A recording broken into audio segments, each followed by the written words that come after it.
คนที่มีแต่ขออ้าง มักไล่วาสนากับความสำเร็จ มีหนูตัวหนึ่ง มันย้านแมวแฮงย้านจนบ่กล้าออกไปหากินไสมือก็อยู่แต่ในหูมันนั่นแหละเทวดาก็เลยผ่านมาเห็น ก็เลยถามหนูนั่นว่า หนูโตเป็นหยังโตคือบ่ออกไปหากิน หนูก็เลยบอกเทวดาว่าข้อยย้านแมวข้อยเลยบ่กล้าออกไปหากินด้วยความสงสาร เทวดาก็เลยเสกหนูตัวนี้ให้กลายเป็นแมว เทวดาก็เลยเสกหนูตัวนี้กลายเป็นแมว หลังจากนั้น แมวตัวที่เคยเป็นหนูนั้นก็ยังบ่กล้าออกไปหากินไสอีกอยู่ เทวดาก็เลยกลับมาถามอีก เอ้าแมวเป็นหยังคือบ่ออกไปหากินล่ะ แมวตัวนั้นก็เลยบอกเทวดาไปว่าข้อยย้านหมากัดข้อยเลยบ่กล้าออกไปหากินโดยความสงสาร เทวดาก็เลยเสกแมวตัวนี้ให้กลายเป็นหมาพอมันกลายเป็นหมาแล้วมันก็ยังบ่กล้าออกไปไสก็อยู่แต่หม้องเก่านั่นละเทวดาก็เลยสงสัยอีก เอ้าหมาเป็นหยังคือบ่ออกไปหากินยังอยู่หม้องเก่าอยู่นี่หมาตัวนี้ก็เลยบอกเทวดาว่าท่านเทวดาข้อยย้านเสือข้อยก็เลยบ่กล้าออกไปหากินข้อยย้านเสือกัดข้อยเลยบ่ไปไสมาไสข้อยก็เลยอยู่แต่หม้องเก่านี่ล่ะเทวดาด้วยความสงสารนี่ก็เลยเสก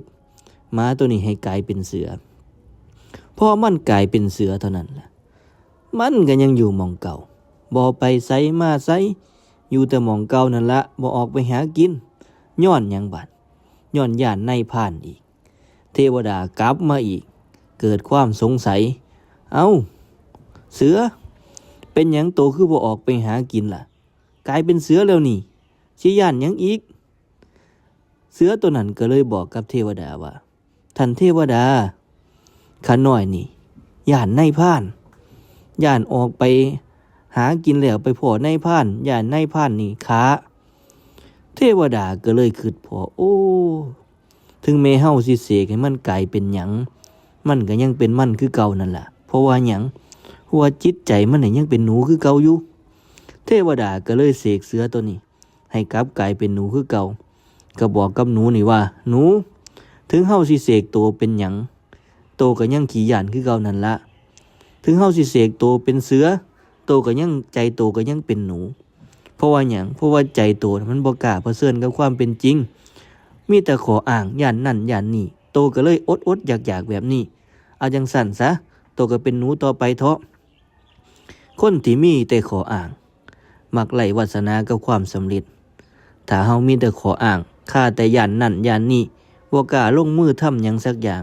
ความสำเร็จนั่นมันก็บ่หยังมาหาบางเทื่อก็อ้างฟ้าอ้างฝนอ้างโน่นอ้างนี่อ้างนั่น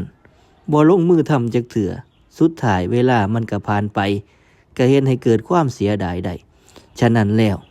อย่ามีขออ้างถ้าสิเฮ็ดเลยพิจารณาตีตองให้ดีแล้วลงมือทำพยายามต่อไปสักมือมันก็ประสบความสำเร็จเอง